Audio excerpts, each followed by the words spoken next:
This channel does not promote any violent, harmful, or illegal activities. All content provided by this channel is meant for an educational purpose only.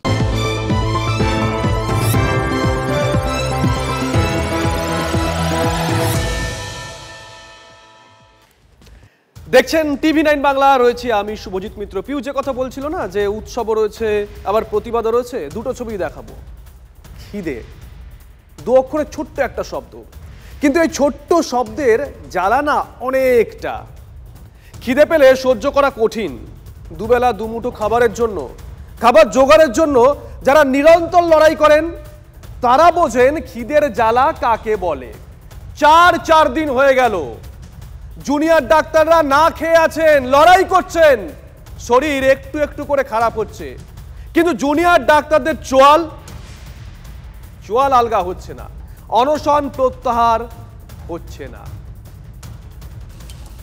খাই করো কেন, এসো বসো আহারে, খাওয়াবো আজব খাওয়া, ভোজ কয় যাহারে। এখন উৎসবের সময়, পুজো আর পেট পুজোর সময়, কবজি ডুবিয়ে চব্যচোষর দিন এখন, এবং এখন ওরা না খেয়ে রয়েছে। 7 জন জুনিয়র ডাক্তার ধর্মতলার অনশন মঞ্চ থেকে তাকিয়ে আছেন স্বাস্থ্য ভবনের দিকে, তাকিয়ে আছেন নবান্নের দিকে। প্রশাসনের কাছে স্বনির্বন্ধ অনুরোধ, আপনারা সদর্থক কিছু পদক্ষেপ করুন যাতে আমরা এই ছেলেগুলোকে অন্তত বাঁচাতে পারি। শরীর ক্রমশ খারাপ হচ্ছে, অনশনে যেমন হয়, সকাল বিকেল প্রেশার মাপা হচ্ছে, সুগার মাপা হচ্ছে, বন্ধুর খেয়াল রাখছে বন্ধু। যেহেতু চিকিৎসক আমরা বুঝি যে শরীরের কন্ডিশনটা কোন দিকে যাচ্ছে, তাদের প্রত্যেকটা প্যারামিটার্স, ইম্পর্টেন্ট প্যারামিটার্স ফল করছে। আমি ইন্টিমেটলি 42-60, আমি জানি না অঙ্কুর ডাক্তার, আমি বাড়ি থাকতে পারছি না বলে এসেছি।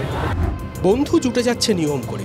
এই উৎসবের শহরে দমকা হাওয়া আর প্রবল বৃষ্টিতে ত্রিপল খুলে গেলে বেঁধে দেওয়ার জন্য জুটে যাচ্ছে হাত। ধর্মতলায় জুনিয়র ডাক্তারদের অনশন মঞ্চে আসা যাওয়ার বিরাম নেই। সিনিয়র ডাক্তার আসছেন, প্রতীকী অনশনে বসছেন। প্রতীকী অনশন চলছে উত্তরবঙ্গ আর রায়গঞ্জ মেডিকেলেও। স্টুডেন্টরা যখন এরকম ক্রাইসিসের মধ্যে দিয়ে যাচ্ছে এবং সেটা আমাদের প্রফেশনের ভালোর স্বার্থে একটা আন্দোলন চলছে, তাদের পাশে দাঁড়ানো আমাদের কর্তব্য। জুনিয়র ডাক্তারবাবু এবং সিনিয়র ডাক্তারবাবু সবাই মিলে এখন আর এই আন্দোলন শুধু জুনিয়র ডাক্তারবাবু বলে কিছু নেই, এখন আমাদের এটা সবার আন্দোলন। আসছে নাগরিক সমাজ, সম্পূর্ণ অচেনা কটা ছেলে মেয়ের জন্য উজাড় করা সমর্থন নিয়ে এসে দাঁড়াচ্ছে পুজোর কলকাতা। ভুল হলো, অচেনা আর বলা যাবে কি? তিলোত্তমার জন্য বিচার চাইতে, হাসপাতালে নিরাপত্তার ব্যবস্থা করতে, পরিকাঠামো উন্নত করতে জীবন পণ করা এই ডাক্তারদের বাঙালি এখন নামে চেনে। রোজই গেছি প্রায়, আর যত মিছিল হয়েছে গেছি এবং যাব, এবং আমাদের এরা সবাই মিলে চিকিৎসকদের, জুনিয়র চিকিৎসকদের নয়, আমরা দেখেছি সাধারণ মানুষ। একদম এটা এখন আমাদের সকলের, আমরা জাস্টিস চাইছি। যেন রক্তের সম্পর্ক, যেন মা হাত বুলিয়ে দিচ্ছেন ছেলের মাথায়, যেন ছোট্ট ভাই বোন এসেছে দাদা দিদিদের সঙ্গে আলাপ করতে। বাংলা শিখছে, বাঙালি শিখছে আন্দোলনের অওয়া ক খ। পুজোয় হাতেখড়ি হচ্ছে প্রতিবাদের। এবং ছেলেদের এটাই বলেছি যে তোমাদের কিন্তু পুজো শুরু হয়নি, তোমাদের পুজো শুরু তখনই হবে যখন এই দাদা দিদিদের কাছে তোমরা আসবে এবং এদের হাতটা মাথায় নেবে, নিয়ে বলবে যে দিদি আমরা এবার পুজোটা শুরু করছি। এই প্রমাণ হচ্ছে যে আমাদের যে দাবিগুলো, এই দাবিগুলো কিন্তু জনগণের দাবি এবং আমাদের যে আন্দোলন সাধারণ মানুষের আন্দোলন। আর ধর্মতলার বাইরে সারা শহর উৎসব করছে, নাকি উৎসব আর প্রতিবাদ হ্যান্ডশেক করছে? ডাক্তারদের আন্দোলনের আঁতুড়ঘর তিলোত্তমার আরজি করের সামনে দিয়ে দুর্গা যাচ্ছিলেন মণ্ডপে। যারা কুমারটুলি থেকে মৃন্ময়ীকে আনতে গিয়েছিলেন তারা আরজি করের সামনে চিন্ময়ীর জন্য স্লোগান দিলেন।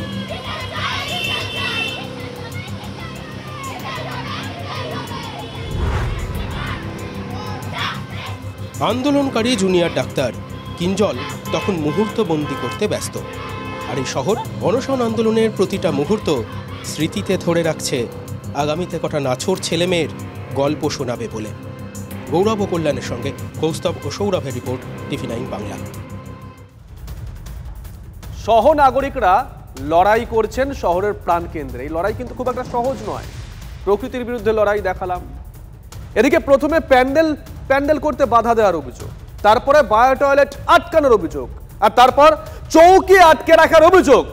সবকটা ক্ষেত্রেই অভিযুক্ত পুলিশ আর অভিযোগকারী জুনিয়র ডাক্তাররা। ধর্মতলায় যাদের বসতে দিতে চায়নি পুলিশ, 163 ধারা দোহাই মানেননি আন্দোলনকারীরা। পরিণাম স্নায়ুর লড়াই, যার সর্বশেষ পরিণতি পানীয় জল নিয়েও টানা পড়েন। অনশন মঞ্চের কাছে খাওয়ার জন্য জল দরকার, জলের গাড়ি পুলিশ আটকাতে পারে এই আশঙ্কায় রাস্তাতেই তৈরি হলো পাহাড়। মানববন্ধন করে পানীয় জলের গাড়ি পৌঁছে দেওয়া হলো আন্দোলন মঞ্চে। দৃশ্য 1। ধর্মতলায় অনশন করবেন জুনিয়র ডাক্তাররা, বাঁধতে হবে প্যান্ডেল। ডাকা হয়েছে ডেকোরেটরের কর্মীদের, কিন্তু ডেকোরেটরের গাড়ি আটকায় পুলিশ। বাধ্য হয়ে নিচেরা বাঁশ বয়ে আনেন জুনিয়র ডাক্তাররা, হাত লাগান নাগরিকরাও। আমাদের একজন ডেকোরেটর ভাই এসে এখানে এই মঞ্চ বাঁধার ব্যবস্থা করছিলেন, তাদেরকে ওপর মহল থেকে চাপ দেওয়া হয় যে এরকম কিছু করা যাবে না। দৃশ্য 2। চাই বায়ো টয়লেট, চাইলেই পাওয়া যায় নাকি? প্রথমে পার্ক স্ট্রিট আর তারপর আলিপুর। পুলিশ নাকি বায়ো টয়লেটের গাড়ি আটকায়। জুনিয়র ডাক্তাররা অভিযোগ করেন শেষ পর্যন্ত পুজো প্যান্ডেলের প্রয়োজন এই কথা বলে টয়লেট আনানোর ব্যবস্থা করতে হয়। বায়ো টয়লেট দিয়ে এসেছে যে লোকেরা, তাদের বাড়িতে গিয়ে 10-15 জন পুলিশ গিয়ে তাদের থ্রেট করে এসেছে। দৃশ্য 3। তৃতীয় দিন স্নায়ু যুদ্ধের তৃতীয় অঙ্ক। এবার কারণ চৌকি। অনশন মঞ্চে চাই তক্তপোষ, কিন্তু বউবাজার থানা চৌকি সমেত গাড়ি আটকায়। প্রতিবাদে থানা ঘেরাও করেন জুনিয়র ডাক্তাররা। কিছুক্ষণের মধ্যেই অবশ্য চৌকিদারি শেষ। পুলিশ রাজি হয় চৌকি ছাড়তে। চৌকি কাঁধে জুনিয়র ডাক্তাররা যখন হেঁটে ফিরছেন, তখন তাদের উৎসাহ ছিল দেখার মতো।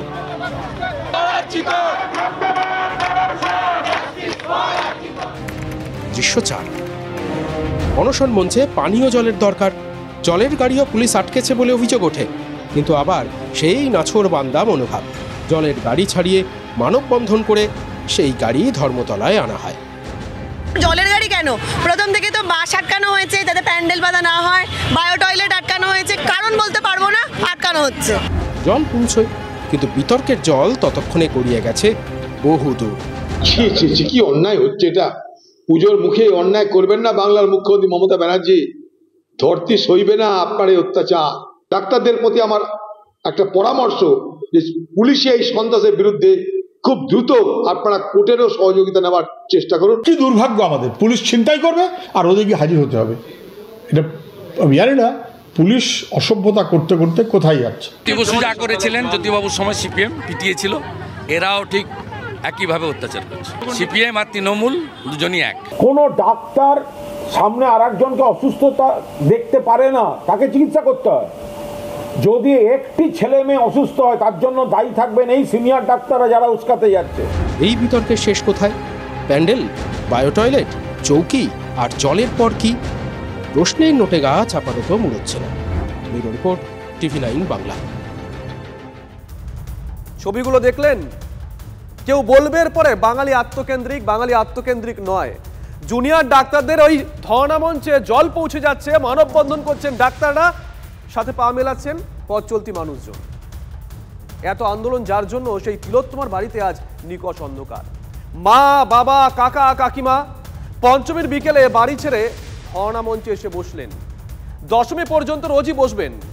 পুজোর পঞ্জিকা চিরকালের জন্য বদলে গেল একটা পরিবারের কাছে।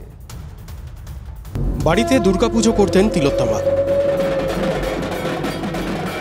এবার পুজোর আগেই তিলোত্তমা বিসর্জন। মেয়ে নেই বাড়িতে, উমাও নেই, পুজো বন্ধ। মা, বাবা, কাকা, কাকিমা বসলেন ধর্ণা মঞ্চে। কালো সাদা কাপড়ে বানানো মঞ্চ, ব্যানারে লেখা স্মৃতি ভারে মোড়া পড়ে আছি, ভারমুক্ত। সে এখানেই নাই। আজকের দিনে ঠাকুর আসতো, ঠাকুরের পরিবর্তে আমাদের তো পুজো আর কোনদিন হবে বলে তো মনে হয় না। মনের দুঃখেই আমরা আজকে বাড়িতে পুজো হতো, আনন্দ হতো, সে আনন্দ থেকে দূরে থাকার জন্যই আজকে আমরা বাড়ি ছেড়ে আজকে এখানে বসে। কি আর বলবো, কিছুই তো বলার নেই, সব আমি হারিয়ে ফেলেছি। মেয়েটাই তো চলে গেছে। ওই উদ্যোগে বাড়িতে দুর্গাপুজো করতো, বাড়িতে লোক গম গম করতো, তাই আজ আমরা ঘরে থাকতে পারছি না। ওই যে বললাম, হৃদয়ে রক্তক্ষরণ নিয়ে, মনে অনেক দুঃখ নিয়ে আমরা আলোর পথযাত্রী, তাই আলো সাজিয়েছি এই সামনে আলো। এটা আমরা শোকের পুজো করতেই এখানে বসেছি। ডাক্তারদের আন্দোলন নিয়ে রাজ্য সরকারকে নিশানা তিলোত্তমার বাবার। সরকারের উপর যে চাপ সৃষ্টি করার চেষ্টা করছে, তো সবাই আন্দোলন করে সরকার সেটাকে মানে কোনো থোড়াই কেয়ার এরকম একটা মনোভাব, এবং উনি নানান রকম কথাবার্তা এমন বলছেন, মানে অযৌক্তিক কথাবার্তা। কিভাবে প্রশাসন চালাবেন সেটা ওনার ব্যাপার, সেটা তো আমরা ওনাকে বলে দেবো না। উনি প্রশাসন ঠিক করে চালাচ্ছেন না, এটা আমরা ভালোই বুঝতে পারি। তার ফল আজকে এই অবস্থাটা হচ্ছে। আজকে এই যে অবস্থাটা হয়েছে, যদি পরবর্তী অন্য কোনো মেডিকেল কলেজগুলোতে হয়, তার তো ফল একটা রাজ্যের স্বাস্থ্য ব্যবস্থার উপর পড়বেই, অবশ্যই পড়বে। দশমী পর্যন্ত প্রতিদিনই ধর্ণা মঞ্চে বসবে তিলোত্তমার পরিবার। সকাল 10টা থেকে রাত 10টা, যে কেউ যেতে পারেন, আহ্বান পরিবারের। আমরা যেন পুজোর কাজে ব্যস্ত থাকতাম, আমরা সেই ব্যস্ততা তো আমাদের নেই, আমরা এখানেই বসে থাকবো। সুবিচার পাওয়া নিয়ে আশা হারাচ্ছে না পরিবার। অবশ্যই মিলবে, এখনো আমরা ভরসা আছি, আর অবশ্যই মিলবে। তিলোত্তমার জন্য বাংলা জুড়ে প্রতিবাদের উৎসব। আমরণ অনশনে ডাক্তাররা, পরিবারও ধর্নায়। প্রতিবাদের আগুন নেভার নয়। অনন্ত চট্টোপাধ্যায় রিপোর্ট, TV9 বাংলা। আর এই মুহূর্তে সরাসরি একবার নজর রাখতে হচ্ছে ধর্মতলায় জুনিয়র ডাক্তারদের অনশন মঞ্চে। সৌরভ দত্ত আমাদের সঙ্গে রয়েছেন, আমাদের সহকর্মী সৌরভ। শুরুতেই জানতে চাইবো ডাক্তারবাবুরা কেমন আছেন এখন? দেখো, তাদের শারীরিক অবস্থার ক্রমশ অবনতি হচ্ছে, সেটাই মঞ্চ থেকেও বারবার জানানো হচ্ছে এবং সিনিয়র চিকিৎসকরা তারা দেখে গিয়েছেন। এবং পঞ্চমীর রাতে এই যে অবস্থান যে মঞ্চ, সেই অবস্থান মঞ্চ প্রচুর মানুষের সমাগম রয়েছে, তারা এসছেন। তারা এখানে দেখাবো এই ছবিটা তোমাকে, যে পঞ্চমীর রাতে তক্তাপোষ পেতে, ত্রিপল পেতে তারা কিন্তু এখানে স্লোগান দিচ্ছেন জাস্টিসের দাবিতে, বিচারের দাবিতে। তারা কিন্তু স্লোগান করছেন। এবং সেই জায়গা থেকে দাঁড়িয়ে পঞ্চমীর রাতে অনেকেই রয়েছেন যারা এখানে এসছেন, কি কারণে এসছেন তাদের সঙ্গে একটু কথা বলে নেব সরাসরি তাদের সঙ্গে। পঞ্চমীর রাতে আপনারা এখানে অবস্থান মঞ্চে কোন ভাবনা থেকে এখানে? কারণ একটা ছবি তৈরি করার তৈরি করা হচ্ছে, যে যেখানে দেখানো হচ্ছে উৎসবে ভিড় রয়েছে, অবস্থান মঞ্চ নয়, মানুষ উৎসবে। যে যার মতো উৎসব করছে করুক, কিন্তু আমার মনে হয় সবার প্রথমে মানুষের একটা নিজের কনসিয়াসনেস থাকে, সেখানে আমরা অ্যান্সারেবল। তো সেই জায়গা থেকে দাঁড়িয়ে অন্তত মানুষের একবার এদের পাশে এসে দাঁড়া। ভিড় পড়ছে, ভিড়ের পরেও একটা ঘন্টা বের করে এখানে এসে, কারণ এরা যেটা করছে এটা আমাদের জন্য করছে, একটা ভালো পরিষ্কার পরিকাঠামোর জন্য করছে। তো সেই পরিষ্কার পরিকাঠামোটার জন্য এই জিনিসটার প্রয়োজন আছে, কিন্তু অবশ্যই প্রচণ্ড কষ্ট হচ্ছে এদেরকে এইভাবে কষ্ট পেতে দেখে, তাই জন্যই এসছি। মানে উৎসবের মধ্যে থেকেও এসছে? হ্যাঁ, অবশ্যই। আমার বাচ্চারা রয়েছে, তাদেরকে নিয়ে আমাকে হয়তো রাত্রিবেলা বেরোতেও হবে ঠাকুর দেখাতে, কিন্তু তারপরেও আজকে এসছি কারণ ভিতর থেকে কোথাও একটা কষ্ট হচ্ছে, তাই জন্য এসছি। পঞ্চমীর এই রাতে এখানে এসছেন, সাধারণত উৎসব প্রাঙ্গণে থাকে কলকাতা, কোন জায়গাতে? খারাপ লাগছে, মানে কি টান যে টেনে নিয়ে এসছে আমি বলতে পারবো না, মানে সত্যি এত খারাপ লাগছে, মানে ভাষায় পরিকল্পনা করে আমাদের জন্য সত্যি যেটা বললো ঠিকই, মানে আমি দেখে মানে কি বলবো, মানে আমার ভাষা নেই, আমার সত্যি খারাপ লাগছে, দুঃখ। মানে এরপরেও যদি প্রশাসন না নড়ে, এর থেকে লজ্জাজনক জায়গায় যে আমরা পৌঁছে গেছি সেটা আর বলা। সৌরভ, এখান থেকেই প্রশ্ন, এনারা বলছেন যে কষ্ট হচ্ছে, একটা কষ্ট থেকে এনারা এখানে এসেছেন। তুমি জিজ্ঞাসা করলে যে এই সময় তো লোকজন ঠাকুর দেখতে যায় প্যান্ডেল হপিং এ, ওনারা বললেন ঘরে বসে থাকতে পারলাম না, কষ্ট থেকে এখানে এসেছি। প্রশাসনের তরফ থেকে কোনো বার্তা কি এসে পৌঁছেছে এখনো পর্যন্ত? সর্বশেষ আপডেট? দেখো, আনুষ্ঠানিকভাবে প্রশাসনের তরফে কোনো বার্তা এখনো পর্যন্ত অনশন মঞ্চে এসে পৌঁছয়নি। তবে তুমি যেমনটা জানো যে আজকে মেডিকেল কলেজের অধ্যক্ষগুলির সঙ্গে একটা বৈঠক ছিল, সেখানে নিরাপত্তাজনিত যে বৈঠকে যে কাজগুলো করার কথা ছিল, যার মধ্যে 10 দফা দাবির অনেকটাই আছে। সেন্ট্রালাইজ রেফারেল সিস্টেম, CCTV বসানোর কাজ কতদূর হয়েছে, প্যানিক বাটন লাগানোর কাজ কতদূর হয়েছে, যে ডক্টরসদের যে রেস্টরুম সেটা তৈরির কাজ কতদূর হয়েছে, সেই জায়গায় অধ্যক্ষরা জানিয়ে এসছেন যে 60% কাজ তাদের হয়েছে। ফলে আজকে প্রশাসনের তরফে আপডেট যদি তুমি বলো, তারা আলাদাভাবে অধ্যক্ষগুলির সঙ্গে, অধ্যক্ষদের সঙ্গে কথা বলে জানার চেষ্টা করেছেন যে কত দূর কাজটা এগিয়েছে, যে কাজটা তাদের সৌরভ নজর থাকবে, নজর রাখুন। আমরণ অনশনে 7 জন জুনিয়র ডাক্তার একটানা উপসে, শরীর ভাঙছে, অথচ সরকার এখনো পর্যন্ত উদাসীন, একবারও আলোচনার বার্তা পাঠায়নি নবান্ন। এই অবস্থায় সরকারকে কড়া বার্তা দিয়েছেন সিনিয়র ডাক্তাররা। আরজি করে 50 জন ডাক্তার গণ ইস্তফার বার্তা দিয়েছেন, গণ ইস্তফার পথে বার্তা দিয়েছেন SSKM মেডিকেলও।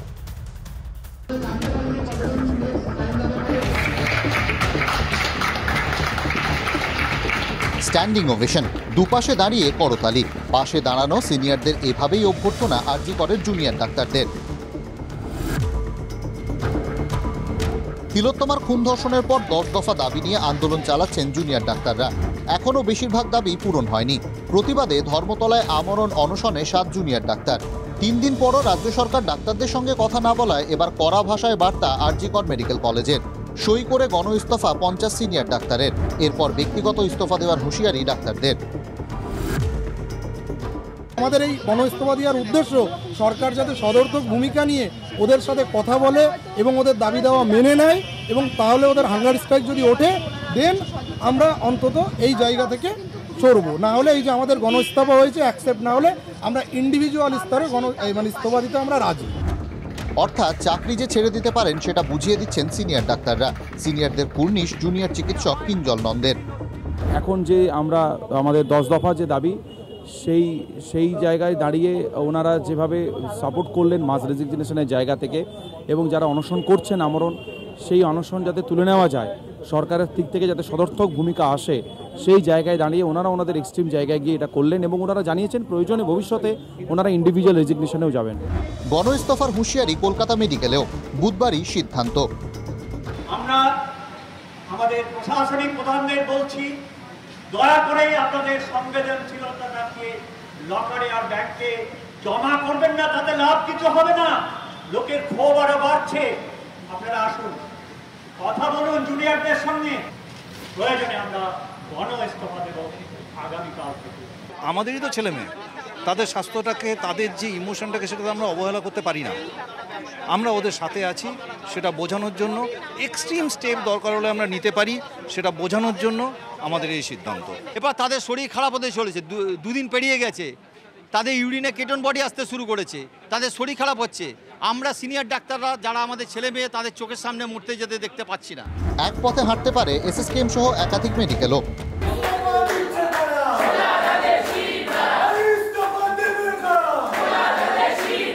যেভাবে গণ ইস্তফা শুরু হয়েছে তাতে পুরো স্বাস্থ্য ব্যবস্থায় ডিজাস্টার হয়ে যাবে।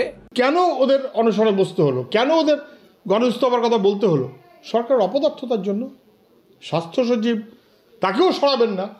সমস্ত ঘটনায় নাটের গুরু তিনি, কোনো সন্দেহ নেই। ছবি উঠছেন, ছবি তুলছেন, ছবি তোলার নেশা হচ্ছে। একটি নির্যাতিতা মেয়েকে বিক্রি করছেন আপনারা নিজেদের পাবলিসিটি ফুটেজ খাওয়ার জন্য। পুজোর মধ্যে বন্যা পরিস্থিতিতে আপনারা বিনা নোটিশে সিনিয়ররা বলছেন কাজ করব না, যে পুজোর ছুটি নেওয়ার দরকার ছিল, অনেকের টিকিট কাটা আছে, একটা নাটক করে কাজ থেকে বেরিয়ে যাওয়ার চেষ্টা। কুণাল ঘোষ তারা নতুন নিয়োগ করবে, এটা কি কাটমানি উপায় একটা রাস্তা খুঁজছেন যে সিভিক ডাক্তার নিয়োগ করে কাটমানি করব? কুণাল ঘোষেদের যদি সামান্য বুদ্ধি থাকে, এখানে মুখ্যমন্ত্রীকে নিয়ে এসে অনশনকারীদের কাছে হাত জোড় করে বলুন যে আমরা তোমাদের দাবি মেনে নিলাম এবং দাবি আমরা বাস্তবায়িত করতে এই আমাদের শিডিউল। অনশন শুরু হওয়ার পর সরকার জুনিয়র ডাক্তারদের পাশে দাঁড়ায়নি। সিনিয়র ডাক্তাররা ছোটদের ভুলছেন না। কড়া বার্তা পেয়ে সরকার কি নমনীয় হবে? সৌরভ দত্তের রিপোর্ট, TV9 বাংলা। দেখলেন তো, জুনিয়র ডাক্তাররা অনশন করছেন, আর আরজি করে গণ ইস্তফার বার্তা দিয়েছেন সিনিয়র ডাক্তাররা। এক কথায় দেবীপক্ষে বেনজির সব পদক্ষেপ দেখছে রাজ্যবাসী, কিন্তু তারপরও অবস্থা কোথায় পাল্টাচ্ছে? সেই হাসপাতালেই বারবার আক্রান্ত হচ্ছেন চিকিৎসক নার্সরা, যেমনটা গত রাতে হলো রায়গঞ্জ মেডিকেল কলেজ হাসপাতালে। হামলা হলো, গ্রেপ্তার হলো, কিন্তু তাতেও নিরাপত্তাহীনতায় ভুগছেন স্বাস্থ্যকর্মীরা। অভিযোগ রয়েছে, প্রতিবাদ রয়েছে, বিতর্কও রয়েছে, কিন্তু সরকারি হাসপাতালে নিরাপত্তাটাই কি শুধু নেই? প্রশ্ন করছেন রায়গঞ্জ মেডিকেল কলেজ হাসপাতালের স্বাস্থ্যকর্মীরা, কারণ তারা নিগ্রহের শিকার আরও একবার।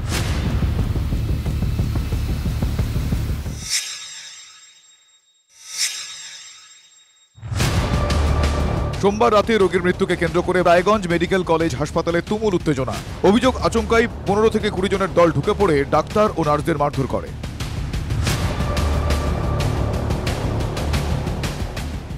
রাতের মেডিকেল কলেজে ঠিক কি হয়েছিল? আমাদেরকে ডক্টর সাহা কিন্তু বলে দিয়েছিলেন যে পেশেন্টটা খারাপ আছে, এই পেশেন্ট যে কোনো মুহূর্তে খারাপ হয়ে যাবে। আপনারা তো পেশেন্টটা মারা গেছে কিন্তু খারাপই ছিল, আপনি তো জানেন কেন বলা হয়েছে, জানেন মানে খারাপ আছে কেন বলছে, এটা বলা মাত্রই আমাদের স্টাফের উপরে এবং ডাক্তারের উপরে চড়া হয়। ঘটনার পর আতঙ্কে আক্রান্ত নার্স। সবাই মিলে আমাকে ঘিরে ধরেছে, patient party slang language use করছে, ভিডিও করবে আমার সাথে, যে বেঞ্চ তুলে মারতে উঠেছে। অনেক পেশেন্ট পার্টি, মহিলা থেকে শুরু করে ছেলে সবাই মিলে, কোনো সিকিউরিটি ছিল না, কোনো সিকিউরিটি পুলিশ কেউ ছিল না।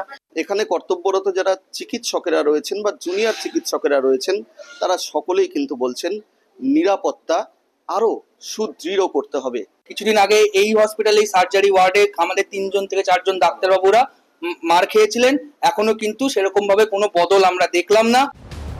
কেন নিরাপত্তা রক্ষী ছিল না? আরজি করের ঘটনার পর হাসপাতালের নিরাপত্তা সুনিশ্চিত করতেই তো রাত্রির সাথী প্রকল্প চালু করেছিল নবান্ন।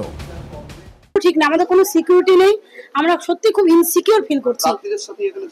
না কিচ্ছু নাই, আমরা ইনসিকিউর, আমরা এভাবে ডিউটি করছি, পেশেন্ট পার্টি আমাদেরকে তাড়াতে হচ্ছে। সাদা পোশাক পরে আমরা পেশেন্টকে পরিষেবা দিব কি, আমরা পেশেন্ট পার্টি তাড়াচ্ছি, পরিষেবা দিচ্ছি। সিকিউরিটি অবশ্যই ফেল করেছে, না হলে তো এটা ঘটতে পারে না। কিন্তু চিকিৎসক নার্স নয়, আমিও ভুগছি এখানে, সিনিয়র জুনিয়র নয়, পুরো হসপিটাল নিরাপত্তাহীনতায় ভুগছে। চিকিৎসক নার্স থেকে হাসপাতাল কর্তৃপক্ষ সরব, কিন্তু যাদের বিরুদ্ধে অভিযোগ সেই রোগীর পরিবার মারধরের অভিযোগ অস্বীকার করে বলে এসে উনি এসে বোকা দিচ্ছিলেন, তাতে একটু আমাদের মা মারা গেছে, একটু আমাদের দুঃখ, আমাদের তো একটু মন খারাপ। উনি এসে বোকা দিচ্ছে তো বকাবকিতে বোকা হয়ে গেল। না না, নিগ্রহ মারধরের অভিযোগে 2 জনকে গ্রেফতার করেছে পুলিশ, যদিও তাতে আশ্বস্ত নন স্বাস্থ্যকর্মীরা। তাদের হুঁশিয়ারি, আমরা সিনিয়র ডাক্তাররাও আর কি মাস রেজিগনেশন দিতে রাজি আছি, প্রয়োজনে আমরা আমরণ অনশনে বসতে রাজি আছি, আমরা এর শেষ দেখে নেব। বলতে পারেন আপনারা হসপিটাল বন্ধ হয়ে যাবে, কারণ ওনারা যদি কাজে না নামেন তাহলে আমরা নার্সিং স্টাফ ওই অক্সিজেন দেওয়া আর টেম্পারেচার দেখা ছাড়া কিছু করতে পারবো না। তারা কিন্তু যথারীতি বেশ নিশ্চুপ, বেশ নির্লিপ্ত। কি কারণে তাদের এই ভূমিকা আমরা বুঝতে পারছি না, বরঞ্চ দেখতে পাচ্ছি শাসক দলের বিভিন্ন মুখপত্র বলতে পারেন, তাদের কাছ থেকে বিভিন্ন ব্যঙ্গাত্মক বিভিন্ন কথাবার্তা উঠে আসছে যে অনশনের নামে নাটক চলছে ইত্যাদি নানা কিছু। তো যাই হোক, এইসব বলে আমাদের অনশনকারী যে সহযোদ্ধা তাদের মানসিক দৃঢ়তা ভেঙে তো দেওয়া যাবেই না। ওভারঅল আমাদের আন্দোলনের শক্তি কোনোভাবেই কমানো যাবে না। আজকে দ্বিতীয় বিষয়, আজকের কর্মসূচি হিসেবে বহু সাধারণ মানুষ, সিনিয়র ডাক্তার, স্বাস্থ্যকর্মী তারা সকাল 9টা থেকে রাত্রি 9টা অবধি প্রতীকী অনশনে বসেছিলেন সংহতিতে। রাত্রি 9টা সদ্য শেষ হয়েছে, এখানেই বহু মানুষ ছিলেন। তাদেরকে অনুরোধ করব এবার তাদের যে প্রতীকী অনশন সেটা যাতে তারা শেষ করেন, সেটা আমরা এই প্রেস কনফারেন্সের মাধ্যমে বলতে চাইছি। এবার তারা প্রতীকী অনশন তারা যে সংহতিতে করছেন তারা যাতে তারা শেষ করেন। এরপর যে বিষয়টি বলে নেওয়ার কথা, গতকাল চিফ সেক্রেটারি একটি প্রেস মিট করেছেন, সে বিষয়ে কয়েকটা কথা বলে নেওয়া জরুরি বলে মনে হচ্ছে। প্রথমত, সেখানে কিছু অদ্ভুত কথা বলা হয়েছে, কোনো কথাই আমাদের নতুন লাগেনি। একটা কথা বলা হয়েছে যে 90% কাজ কিছুদিনের মধ্যে নাকি কমপ্লিট হয়ে যাবে। আমি বলছি এই যে গোটা কাজ আসলে 100% মানে কতটা, সেটা তো আমাদের সাথে কথা বলে আলোচনা করে ঠিক করার কথা ছিল। কতটা কাজের 90% আর কতটা কাজের 26% তারা আগের দিন সুপ্রিম কোর্টে বলেছিল, তা নিয়ে আমরা বুঝতে পারছি না। আমরা কিন্তু কাজের যা অগ্রগতি দেখছি, আজকেও হচ্ছে কাটোয়া হাসপাতালে একটি ঘটনা ঘটেছে, এরকম নানা ঘটনা কিন্তু ইতিমধ্যে ঘটে চলেছে। ফলত কাজের অগ্রগতি নিয়ে কিন্তু আমরা যথেষ্ট সন্দিহান। ফলত আমাদের সাথে আলোচনা ব্যতি রেখে কী করে তারা কাজের অগ্রগতি সম্পর্কে এরকম 50%, 90% তারা করবেন ইত্যাদি বলছেন, আমরা বুঝতে পারছি না। দ্বিতীয়ত, কালকে একটা অত্যন্ত অদ্ভুত কথা তিনি বলেছেন যে এই জিনিস আমরা করছি, অতএব তোমরা কাজে ফিরে যাও।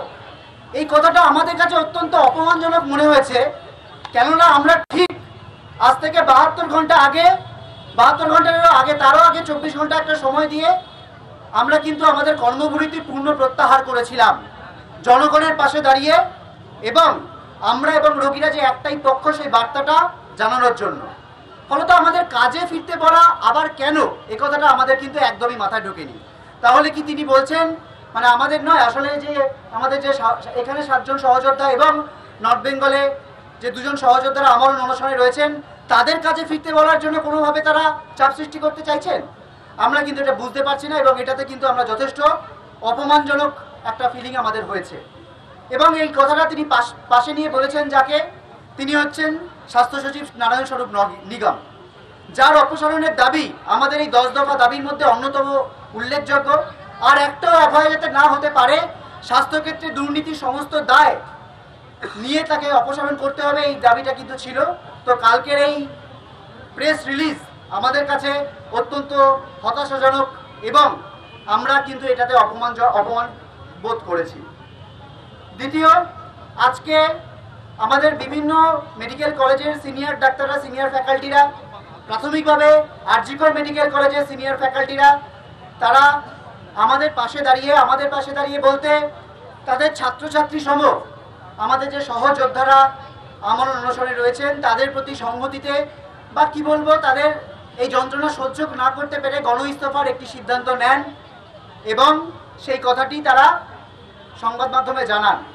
এবং আরজিকরের পর মেডিকেল কলেজ কলকাতা, এসএসকেএম হাসপাতাল, সেখানেও আমাদের যে শিক্ষক চিকিৎসকরা রয়েছেন, স্যার ম্যাডামেরা রয়েছেন, তারা একটা 24 ঘন্টার আলটিমেটাম দিয়েছেন যে এই যে অনশনকারী আমাদের সহযোদ্ধারা রয়েছে তাদের স্বাস্থ্যের কথা ভেবে তারাও উদ্বিগ্ন, এবং সরকার অবিলম্বে ব্যবস্থার একটা দ্রুত আলোচনার মাধ্যমে এটা সমাধান করুক। সেই জায়গা থেকে তারাও কিন্তু 24 ঘন্টা একটা আলটিমেটাম দিয়ে গণ ইস্তফার কথা বলেছেন। তো সেই জায়গায় তাদের এই যে আমাদের পাশে থাকা, এটা আমাদের মনোবলকে আরও বাড়িয়েছে। আমাদের তো বাড়িয়েছেই, তার সাথে এই যে আমাদের অনশনকারী সহযোদ্ধা তাদেরও মনোবল বাড়িয়েছে। আমরা এতক্ষণ দেখাচ্ছিলাম জুনিয়র ডাক্তাররা কি বলছেন। তারা উৎসবে নেই, প্রতিবাদে আছে। আর এবার তাদের কথা বলবো যাদের মনেও উৎসব নেই, আছে শুধু ক্ষোভ। আর সেই ক্ষোভেরই বহিঃপ্রকাশ আরো একবার দেখলো গোটা রাজ্য। উৎসবের পঞ্চমীতে উত্তেজনা সপ্তমে, ছাত্রী মৃত্যুর ঘটনায় রণক্ষেত্র জয়নগর।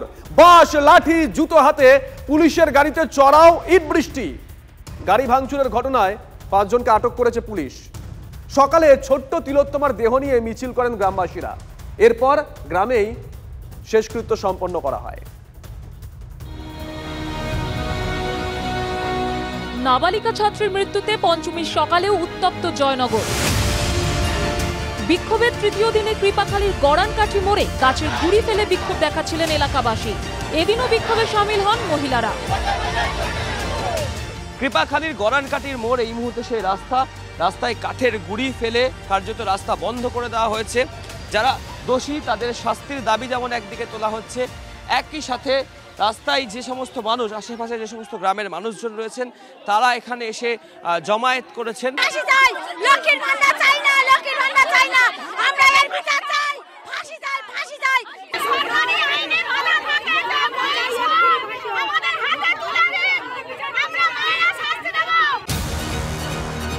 বেলা 11:15 বিক্ষোভ চলাকালীন এসডিপিও বারুইপুর অতীশ বিশ্বাস গাড়ি নিয়ে জয়নগরের দিক থেকে মরিশমারি হাটের দিকে যাচ্ছিলেন। পুলিশের গাড়ি দেখে বিক্ষোভের সুর আরো চড়াও গ্রামবাসী। গাড়ি ঘিরে স্লোগান ওঠে নির্যাতিতার জন্য বিচার চাই। এরপরই গাড়ি থেকে নেমে এসডিপিও হেঁটে মহিষমারির দিকে রওনা দেন। কিছু সময় পর মহিষমারির দিক থেকে পুলিশের গাড়ি করে এক অসুস্থ মহিলা কনস্টেবলকে নিয়ে যাওয়া হচ্ছিল নিমফিট গ্রামীণ হাসপাতালের দিকে। সেই গাড়িও ঘিরে ধরেন গ্রামবাসী, চটি জুতো দেখাতে শুরু করেন। গাড়িতে কে আছেন সে নিয়ে শুরু হয় বচসা। আচমকা গাড়ি লক্ষ্য করে ইট, পাথর, লাঠি, বাঁশ নিয়ে চড়াও হয় উত্তেজিত জনতা। গাড়ি ভাঙচুর করা হয়, জখম হন গাড়িতে থাকা অসুস্থ মহিলা কনস্টেবলও। এরপরই এসডিপিও বারুইপুর ও এসডিপিও ক্যানিং এর নেতৃত্বে বিশাল পুলিশ বাহিনী এসে পৌঁছায় গড়ানকাঠি মোড়ে। যদি থাকে তাহলে আমরা নিজেরাও অ্যাকশন দেবো, যে পারে পার করে দেবো। সেই জায়গায় আমাদের গাড়ি আছে, সেই জায়গায় পুলিশ কি বলছে, বলে না তোমরা ছোড়াও না, তো গার উপর দিয়ে গাড়ি চালিয়ে নিয়ে যাবো। হ্যাঁ, তখনই আমাদের ছেলেরা বললো, তাহলে সন্ত্রাসবাদীকে যখন প্রোটেকশন দিচ্ছে তখনই ছেলেরা আমাদের আক্রমণ করলো। আমাদের কিছু করার নেই, আমাদের জনগণ পুরো উত্তপ্ত, এর থেকে আরো বেশি উত্তপ্ত হবে যদি খুব তাড়াতাড়ি ন্যায্য বিচার চাপ আমরা পেয়ে থাকি। এসডিপিও হিসাবে সম্মান দিয়ে আমি গাড়িটা রেখে দিলাম, আমি আপনাদের সাথে জোর প্রয়োগ করিনি। একটা আন্দোলন করছেন একটা মহিলার জন্য, আর আপনারা আরেকটা মহিলা অসুস্থ তাকে যেতে দেবেন না। আপনারা এটা কিরকম আন্দোলন করছেন? এলসি অসুস্থ আছে, তাকে আপনারা গাড়িটা হসপিটালে পাঠানোর জন্য কেন করলেন? বিক্ষোভ তুলতে গিয়ে আন্দোলনকারীদের সঙ্গে বচসায় জড়িয়ে পড়ে পুলিশ। তোমাদের যেরকম ক্ষোভ আছে আমার ফোর্সেরও কিন্তু এখন ক্ষোভ হয়েছে, অতএব তোমাদেরকে আমি ভালো মুখে বলছি তোমরা এখন চলে যাও, পরে আমি দেখছি। এখন ভালো মুখে বলছি চলে যাও।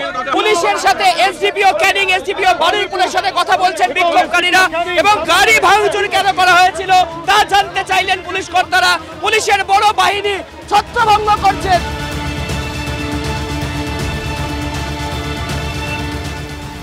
কিছুক্ষণ পর ঘটনাস্থলে যান এলাকার সাংসদ প্রতিমা মণ্ডল। প্রতিমাকে ঘিরে বিক্ষোভ দেখান এলাকাবাসী। আমি পরিবারের পাশে আসতে চেয়েছি, কেউ চাইছে আমি যাব, আবার কয়েকজন চাইছে আমি যাব না। যদি মনে হয় আমি যাব না, আমি ফিরেই যাব। আমি তো অশান্তি করতে আসিনি এখানে। মঙ্গলবার ছোট্ট তিলোত্তমার শেষকৃত্য সম্পন্ন হয়। তার আগে মৃতদেহ নিয়ে মিছিল করেন গ্রামবাসী। রাস্তায় শয়ে শয়ে পুরুষ মহিলা, বিচারের দাবিতে সরব গ্রামবাসী। অভিজ্ঞান নস্কর ও অরিত্র ঘোষের রিপোর্ট, TV9 বাংলা। প্রতিবেদন দেখলেন, এটা খুব পরিষ্কার যে জয়নগরের একটা বড় অংশের মানুষ এই মুহূর্তে প্রশাসনের ওপর ক্ষিপ্ত হয়ে আছে। আরেকটা ছবি দেখাই। নিরাপত্তার কথা বলে মণ্ডপ ব্যবহারে নিষেধাজ্ঞার অভিযোগ, প্রশাসনের বিরুদ্ধে অসহযোগিতার অভিযোগ। এবার দুর্গাপুজোর কার্নিভাল বয়কটের হুঁশিয়ারি বর্ধমানের পুজো সমন্বয় কমিটির। এবার সর্বমিলন সংঘের পুজোয় প্রতিমা দর্শন করতে হলে প্রায় 22 ফুট উঁচুতে উঠতে হবে। নিরাপত্তার প্রশ্নে তাতেই আপত্তি প্রশাসনের, পাল্টা পুজো বন্ধ রাখার ভাবনা উদ্যোক্তাদের, সঙ্গে কার্নিভাল বয়কটের হুঁশিয়ারিও। তৃণমূল সরকারের আমলেই দুর্গাপুজোর পর কার্নিভালের আয়োজন দেখেছে রাজ্যবাসী। কলকাতায় যেমন রেড রোডে, তেমনই জেলায় জেলায় একই আয়োজন। কিন্তু এবার কি ফাঁকা কার্নিভাল দেখতে চলেছেন বর্ধমানবাসী? পরিস্থিতি সেদিকেই গড়াচ্ছে, কারণ এবার কার্নিভাল বয়কটের হুঁশিয়ারি দিয়েছে বর্ধমান দুর্গাপুজো সমন্বয় কমিটি। বর্ধমানের নামকরা পুজোগুলোর মধ্যে অন্যতম শালবাগানের সর্বমিলন সংঘের পুজো। এবার বৈষ্ণোদেবী মন্দিরের আদলে থিম প্যান্ডেল তৈরি করেছেন উদ্যোক্তারা। পাহাড়ের গা বেয়ে ধাপে ধাপে প্রায় 22 ফুট উঁচুতে উঠে প্রতিমা দর্শন করতে পারছেন দর্শকরা। উদ্যোক্তারা জানিয়েছেন, কয়েকদিন আগে নিরাপত্তার কারণ দেখিয়ে প্যান্ডেলের ওপরে দর্শনার্থীদের ওঠার ক্ষেত্রে বিধি নিষেধ আরোপ করেছে প্রশাসন। বাঙালির বড় একটা আবেগ দুর্গাপুজো, যেটা আমরা একটা 365 দিন শুধু অপেক্ষা করি। এই জন্যে 3 মাস এই পরিশ্রম করে এই মণ্ডপ জায়গা দাঁড় করিয়ে আমরা জানতে পারি আমাদের মণ্ডপের পজিশনের অবস্থা খুব খারাপ এবং ওঠা যাবে না। সেখানে পিডাব্লিউডি আমাদের এসে কিছু ইনস্ট্রাকশন দিয়ে যায় গত 3 দিন আগে। সেখানে আমরা হিউজ একটা অ্যামাউন্ট খরচা করে সেই কাজ আমরা কমপ্লিট করি। তারপরে বলে এখানে লোকজন উঠলে নাকি ভেঙে পড়ে যাবে। সারা বছরের অপেক্ষা, 3 মাসের পরিশ্রম জলে চলে যাবে। তাই যুদ্ধকালীন তৎপরতায় সুপারিশের মতো মণ্ডপের সংশোধন করা হয়েছে। উদ্যোক্তাদের অভিযোগ, তারপরেও প্রশাসন সবুজ সংকেত দিচ্ছে না। এখন আমরা এখানে মোটামুটি 50-60 লোক কি 100 লোক দাঁড়িয়ে আছি 22 ফুট ওপরে। এইটাই আমাদের টপ লেভেল। আমি মাননীয় মুখ্যমন্ত্রীর কাছে আবেদন করব এবং সমস্ত ক্লাব এবং পশ্চিমবঙ্গ সমস্ত ক্লাবের কাছে আবেদন করব যে আমাদের এই পুজোটা কেন ওপরে ওঠা যাবে না। দূর থেকে দর্শকরা প্রতিমা দেখে ফিরে যাক চাইছেন না উদ্যোক্তারা, তাই প্রয়োজনে পুজো না করার কথাও ভাবছেন তারা। তবে কড়া পদক্ষেপের সিদ্ধান্ত নিয়েছে বর্ধমান দুর্গাপুজো সমন্বয় কমিটি। তাদের হুঁশিয়ারি, প্রশাসন নরম না হলে 14ই অক্টোবর পুজো কার্নিভালে অংশ নেবে না কমিটির সদস্যরা। বর্ধমান দুর্গাপুজো সমন্বয় সমিতি সিদ্ধান্ত নিয়েছি যে এই পুজো যদি মানুষের কাছে না দেখতে পায়, আগামী দিনের বিভিন্ন পুজো কমিটি তারাও আমাদের কাছে বলেছে তারাও তাদের পুজোর দ্বার বন্ধ করে দেবে এবং 14 তারিখ বর্ধমান জেলায় যে কার্নিভাল হবে এই কার্নিভালে বর্ধমানে দুর্গাপুজো সমন্বয় সমিতির কোনো ক্লাব অংশগ্রহণ করবে না। এবছর 30 জন আমাদের কার্নিভাল করে সবাই আমাদের সদস্য। এদিকে দুয়ারে এসেও বৈষ্ণোদেবী মন্দিরের আদলে তৈরি মণ্ডপ দেখতে না পেয়ে হতাশ দর্শনার্থীরা। এত সুন্দর একটা প্যান্ডেল প্রচেষ্টার পরে যে আমরা দেখতে পেলাম না, এটাই আমাদের আক্ষেপ। সবার পক্ষে কাশ্মীর যাওয়া সম্ভব নয়, বৈষ্ণব দেবী দেখা সম্ভব নয়, কিন্তু একটা প্যান্ডেলের মধ্যে যদি আমরা একটু সেটাকে দর্শন করতে পারি সেটা আমাদের পক্ষে অনেক সৌভাগ্য মনে করি, তাই না? দূর থেকে দেবীর দর্শনে দর্শনার্থীরা হতাশ। ক্ষুব্ধ পুজো কমিটি, প্রতিবাদে কার্নিভাল বয়কটের ডাক দিয়ে চাপ বাড়াচ্ছে সমন্বয় কমিটি। বিতর্কের এই অসুরবধ কি সম্ভব হবে? মনতোষ পোদ্দারের রিপোর্ট, TV9 বাংলা।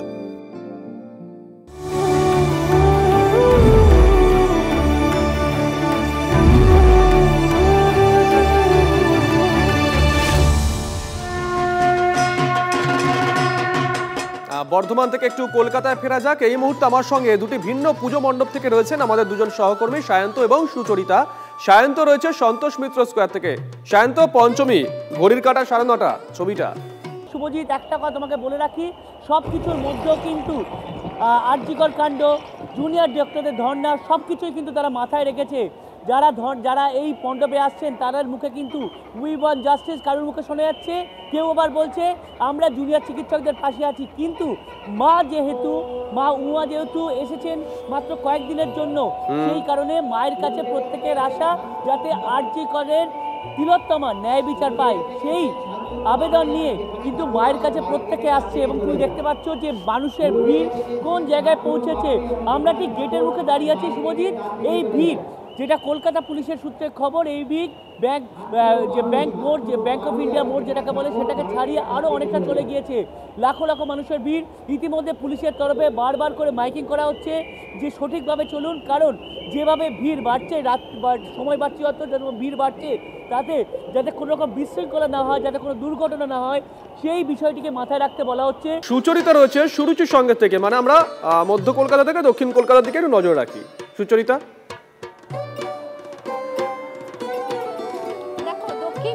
সুরুচি কিন্তু একটা খুব গুরুত্বপূর্ণ পুজো এবং এখানে আমরা দেখতে পেয়েছিলাম যে আজকে কিন্তু পঞ্চমী, গতকাল থেকেই কিন্তু প্রচুর মানুষের ঢল এসছে।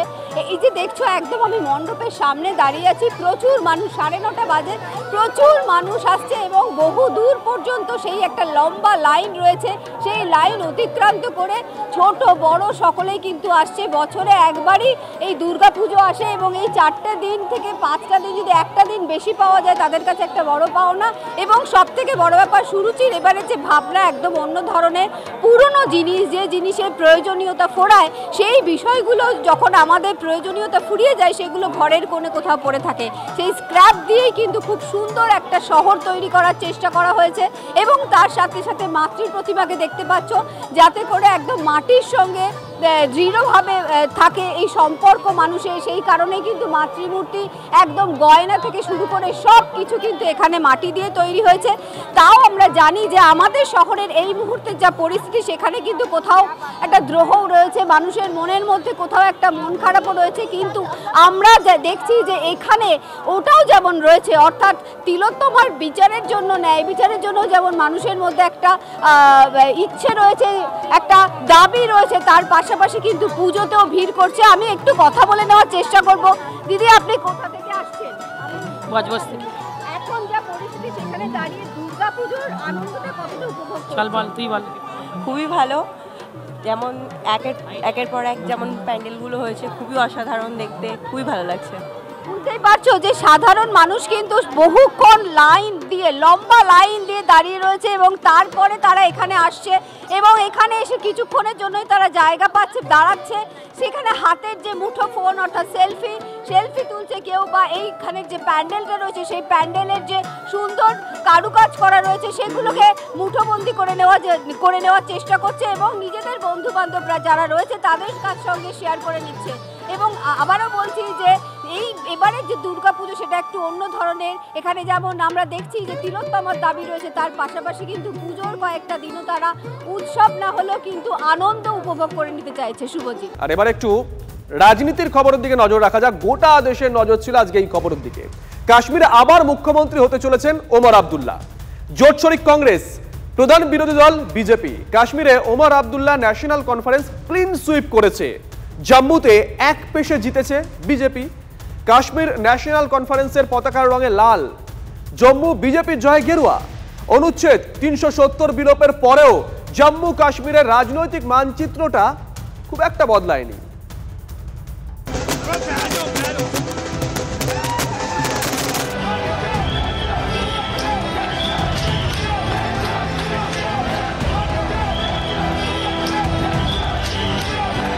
দীর্ঘ 10 বছরের অপেক্ষার শেষে ভোট।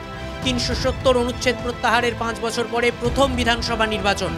রাজ্যের মর্যাদা হারানোর পর প্রথম নির্বাচন। আর সেই ভোটেই জম্মু কাশ্মীরে ইন্ডিয়া জোটের জয় জয়কার। সরকার গড়তে চলেছে ন্যাশনাল কনফারেন্স ও কংগ্রেস জোট।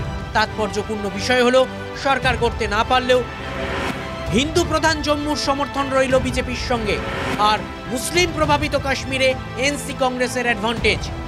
রাজনৈতিক বিশেষজ্ঞরা বলছেন ৩৭০ ধারা রদ আদতে কাশ্মীরের জনমানুষের বিরূপ প্রতিক্রিয়া ফেলেছে এবং মুসলিম অধ্যুষিত এলাকায় বিজেপি যে কোনোভাবেই নিজের জমি শক্ত করতে পারবে না সেই বিষয়টি প্রথম থেকেই স্পষ্ট ছিল। সেই জোটের সবচেয়ে বড় শরিক ন্যাশনাল কনফারেন্সের সভাপতি ফারুক আব্দুল্লাহ জানিয়ে দিলেন ওমরই হবেন মুখ্যমন্ত্রী। 2009 সালে জম্মু কাশ্মীরের সর্বকনিষ্ঠ মুখ্যমন্ত্রী হিসেবে নজির করেছিলেন ওমর। লোকসভা ভোটে হেরে গেলেও এবার বিধানসভায় তিনি জিতেছেন জোড়া আসনে। समझता हूं उमर अब्दुल्ला जो है वो सीएम बनेंगे। सबसे बड़ी चीज ये है कि जो दबाव है उस दबाव को हमने खत्म करना है। ये पुलिस राज नहीं होगा, ये लोगों का राज होगा। यहाँ जो बेगुनाह जेलों में बंद है उनके लिए हम कोशिश करें कि उनको निकालें। आपके मीडिया के लोग जो सच बोलने के लिए अंदर हैं उनको बाहर निकालेंगे। बराबर की जंग लड़ेंगे कि स्टेटहुड जल्दी से जल्दी यहाँ पे वापस आया जाए। সংবিধানের 370 অনুচ্ছেদ উঠে যাওয়ার পর এই প্রথম কোন নির্বাচনে জম্মু কাশ্মীরে ভোট দিতে পারলেন পাকিস্তান থেকে আসা হিন্দু শরণার্থীরা। প্রথম ভোটাধিকার প্রয়োগ করলেন বাল্মীকি সমাজ ও গোর্খা জনগোষ্ঠীর লোকেরাও। ফল ঘোষণার পর দেখা গেল জম্মুর সংখ্যাগরিষ্ঠ ভোটাররা রইলেন বিজেপির পাশে, কিন্তু কাশ্মীরে দাগ কাটতে ব্যর্থ পদ্ম শিবির। मोदी जी के नेतृत्व में उनकी योजनाओं को धरती पर इसी प्रकार उतारने का कार्य करते रहेंगे और आने वाले समय में विकसित भारत 2047 में जम्मू कश्मीर की जो प्रमुख भूमिका रहने वाली है, आने वाले समय में भारत की ग्रोथ स्टोरी में उसमें उसको सुचारू ढंग से निभाने के लिए हम प्रयासरत रहेंगे। 2014 বিধানসভা নির্বাচনে জম্মু কাশ্মীরে 28টি আসনে জিতে একক বৃহত্তম দল হয় মেহবুবা মুফতির পিডিপি। 25টি আসন পাওয়া বিজেপির সমর্থনে পিডিপি সরকার গড়ে। 15 আসনে জেতে ন্যাশনাল কনফারেন্স। কংগ্রেস পায় 12টি আসন। অনুচ্ছেদ 370 বিলোপের পর প্রথমবার ভোট। সেই নির্বাচনে গতবারের বৃহত্তম দল পিডিপি এবার কার্যত গুরুত্বহীন হয়ে পড়ল জম্মু কাশ্মীরের রাজনীতিতে। হেরে গেলেন মেহবুবা মুফতির মেয়ে ইলতিজা ইকবাল।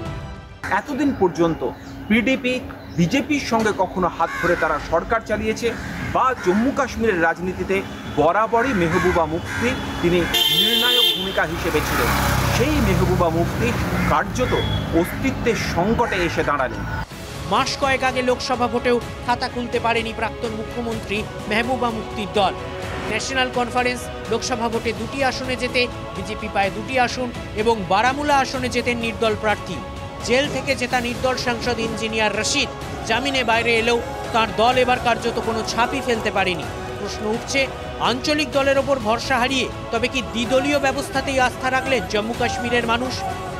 मुझे इस बात की खुशी है कि जिस तरह से लोगों ने वोट किया एक स्टेबल गवर्नमेंट के लिए, तो जो इसमें गड़बड़ करने का कोई चांस नहीं अब, क्योंकि लगता था कि अगर मैंडेट कुछ मिक्स्ड होगा, अगर एक तरफा मैंडेट नहीं होगा तो फिर उसमें बहुत सी शरारतें हो सकती थी, बहुत सारी उथल पुथल हो सकती थी। চিনার গাছের পাতার রং বদলাতে এখনো খানিকটা বাকি। টিউলিপের দিন শুরু হতে আরো কয়েক মাসের অপেক্ষা। এমন একটা আবহে জম্মু কাশ্মীরে ইন্ডিয়া জোটের বসন্ত। এখন দেখার সামনের দিনের চ্যালেঞ্জ কতটা সামাল দিতে পারে ন্যাশনাল কনফারেন্স কংগ্রেসের জোট সরকার। ন্যাশনাল কনফারেন্স এবং কংগ্রেসের জোট জেতার পরে রাজ্যের দাবি বা স্টেটহুডের দাবি যে আরও জোরালো হবে বিজেপির ওপরে, সে কথা বলার অপেক্ষা রাখে না। জম্মু আর কাশ্মীর মিলিয়ে সবচেয়ে বেশি ভোট পেয়েছে বিজেপি। দিল্লিতে বিজেপি সদর দপ্তরে বিজয়ী ভাষণ দিতে গিয়ে পরিসংখ্যান দিয়েছেন প্রধানমন্ত্রী নরেন্দ্র মোদী। হরিয়ানার হ্যাট্রিকে তৃপ্ত দীনদয়াল উপাধ্যায় মার্গ। হরিয়ানার জয় নিয়ে বলতে গিয়ে নবরাত্রির প্রসঙ্গ তুলে এনেছেন নরেন্দ্র মোদী। जहां दूध दही का खाना, वैसा है अपना हरियाणा।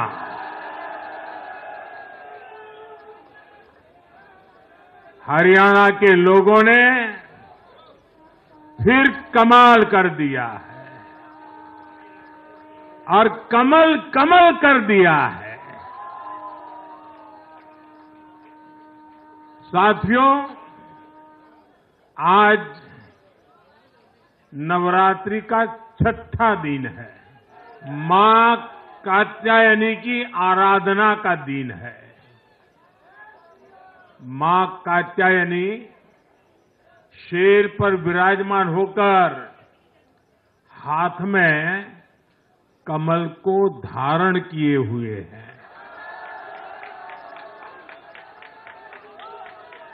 हम सभी को आशीर्वाद दे रही है।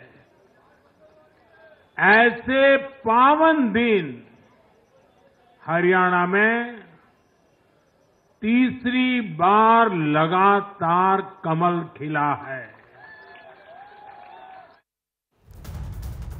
কাশ্মীরের 10টি বিধানসভা আসনের মধ্যে 30% বেশি ভোট পেয়েছেন বিজেপি প্রার্থীরা। ডোডা বিধানসভায় জিতেছেন আপ প্রার্থী 2 নম্বরে বিজেপি। আসন না পেলেও কাশ্মীর উপত্যকায় আঁচড় কেটেছে বিজেপি। তার মানে কাশ্মীর উপত্যকা অনুচ্ছেদ 370 বিলোপের বিরুদ্ধে রায় দিয়েছে এই দাবি পুরোপুরি সত্যি নয়। বিজেপির আইটি সেলের প্রধান অমিত মালব্য সোশ্যাল মিডিয়া পরিসংখ্যান দিয়েছেন। মোটের ওপর তার দাবি জম্মু কাশ্মীরের ফল নিয়ে কংগ্রেসের উৎফুল্ল হওয়ার কোনো কারণ নেই, কারণ জম্মুতে কংগ্রেস দাগ কাটতে পারেনি, আর কাশ্মীরে যে কটা আসন জিতেছে ন্যাশনাল কনফারেন্সের বদান্যতায় জিতেছে। এই দাবি করার জন্য আরও একটা নির্বাচনী ফলাফল বিজেপির হাতে রয়েছে, হরিয়ানা। সকাল সকাল কংগ্রেস অফিসে এসে গেছিল বিরাট বিরাট ঠার, বিলি হচ্ছিল জিলিপি। বেলা বাড়তেই সব যেন বিষাদ ঠেকল। উৎসব শুরু হতে না হতেই বিসর্জন। এক্সিট পোলের পূর্বাভাস ভুল প্রমাণ করে প্রতিষ্ঠান বিরোধিতা আটকে কৃষক আন্দোলন ভালোভাবে সামাল দিয়ে হরিয়ানায় জয়ের হ্যাট্রিক বিজেপির। 90 আসনের রাজ্যে বিরাট সারপ্রাইজ পদ্ম শিবিরের জন্য। হরিয়ানায় প্রথমবার কোনো দল হিসেবে টানা তৃতীয়বার ক্ষমতায় আসতে চলেছে বিজেপি। প্রত্যাশা ছিল গত কয়েক বছর আগে কৃষক আন্দোলন প্রভাব ফেলবে হরিয়ানার বিধানসভা নির্বাচনে। সভা নির্বাচনে ইঙ্গিত দিয়েছিল যে বিধানসভায় ভালো ফল করতে পারে কংগ্রেস। এক্সিট পোলও সেই ইঙ্গিতই দিচ্ছে। যাবতীয় প্রত্যাশায় কার্যত জল ঢেলে ফের একবার মুখ্যমন্ত্রী হতে চলেছেন নওয়াব সিং সাইনি। मैं हरियाणा के 2 करोड़ 80 लाख लोगों का दिल से धन्यवाद करता हूं और अपने लोकप्रिय प्रधानमंत्री विश्व के नेता आदरणीय नरेंद्र मोदी जी, ये पूरा का पूरा श्रेय मैं आदरणीय मोदी जी को देता हूं। কিন্তু কোন পথে এই সাফল্য পেল বিজেপি, কোন পথে অসম্ভবকে সম্ভব করলো পদ্ম শিবির? অনেকেই বলছেন তার অন্যতম একটা চাল ছিল প্রতিষ্ঠান বিরোধিতার আঁচ করে এবার লোকসভা ভোটের আগে মনোহরলাল খট্টরকে সরিয়ে নায়াব সিং সাইনিকে মুখ্যমন্ত্রী পদে আনা। কৃষক আন্দোলনের ধাক্কায় এবার লোকসভা ভোটে হরিয়ানায় 5 আসনে নেমে এলেও বিধানসভায় অনেকটাই সামাল দিয়েছে বিজেপি। কংগ্রেসের টিকিটে ভিনাস ফোগাট জিতলেও কুস্তিগীদের দঙ্গলও ঠেকানো গেছে বলে মত বিশ্লেষকদের। এমনকি জাতদের ক্ষোভ বিক্ষোভ আটকাতে পেরেছে পদ্ম শিবির। আরেকটা বিষয় হলো জিটি রোডের আশেপাশে যত আসন আছে তার অধিকাংশই জিতেছে বিজেপি। যাবতীয় হিসেব সম্পূর্ণভাবে গোলমাল করে দিল নন জাট ভোটাররা, দলিতরা। জাট ভোটাররা যারা কংগ্রেসকে ভোট দেবে বলে মনে করেছিল, তাদের সেই ভোটও কংগ্রেসের পক্ষে কনসলিডেট হয়। টানা 10 বছর ক্ষমতা থাকা একটা দলকে সরাতে তেড়ে ফুঁড়ে ময়দানে নেমেছিল কংগ্রেস। মাটি কামড়ে চলছিল প্রচার। সেই সব সামলে হরিয়ানায় আরো একবার বিজেপি সরকার। मुद्दा ये था कि हमने जितना हरियाणा के किसान के लिए, हरियाणा के जवान के लिए, हरियाणा के पहलवान के लिए किया है, कांग्रेस तो कर ही नहीं सकती है। और ये चीज़ लोगों को पता है। वो लोग किसी प्रकार की कोई बात करेंगे, वो जनता को जो सही बात है वही पसंद आएगी, जो गलत बात वो पसंद नहीं आएगी। हमने किसानों के लिए भरपूर किया, बहुत काम किया है। প্রশ্ন উঠেছে অতিরিক্ত আত্মবিশ্বাস, ক্ষমতায় আসার আগে মুখ্যমন্ত্রীর কুর্সি নিয়ে লড়াই, ভূপেন্দ্র হুডার ঘনিষ্ঠদের টিকিট বিলি, বিক্ষুব্ধদের গুরুত্ব না দেওয়া, এসবই কি হারিয়ে দিল কংগ্রেসকে? ये सच है, बीजेपी ने बार बार और अब भी इस चुनाव में भी जात पात फैलाई और भाईचारा तोड़ने की कोशिश की। पर मैं उन सारे साथियों को कहता हूं जिनका मन हम नहीं जीत पाए, हम फिर से गुलदस्ता बढ़ाएंगे और आपको अपनी छाती से लगाकर साथ लेकर जाएंगे। বিজেপির চমক, কংগ্রেসের ধাক্কা। এর পাশাপাশি আরও একটা বিষয় উঠে আসছে, তা হলো দিল্লি ও পাঞ্জাব লাগোয়া হরিয়ানায় কেন সাফ হয়ে গেল আম আদমি পার্টি। অথচ ভোটের আগে জেল থেকে মুক্তি পাওয়ার পর অরবিন্দ কেজরিওয়াল ঝোড়ো প্রচার করেন হরিয়ানায়। তার আগে কংগ্রেসের সঙ্গে জোট নিয়ে টানাপোড়েনের শেষমেশ আলাদা লড়ে 2% নিচে ভোট প্রাপ্তি আপের। দিল্লি বিধানসভা ভোটের আগে পাশের রাজ্যে আপের ধরাশায়ী কি অন্য ইঙ্গিত? পাশাপাশি গতবার কিংমেকার দুসমান চৌতালা এবার ভোটের লড়াই থেকে কার্যত হারিয়ে গেলেন। জম্মু কাশ্মীরের মতন এখানেও প্রশ্ন উঠছে, তবে হরিয়ানাতেও আঞ্চলিক দলগুলোর কলকে পাওয়ার দিন শেষ হয়ে এলো। আগামী দিনে ঝাড়খণ্ড, মহারাষ্ট্র নির্বাচনের আগে কংগ্রেসের জন্য যে বড় ধাক্কা এবং বিজেপির লোকসভা নির্বাচনের প্রাথমিক ধাক্কার পর যে বড় অক্সিজেন এই জয় জোগালো, সে কথা বলার অপেক্ষা রাখে না।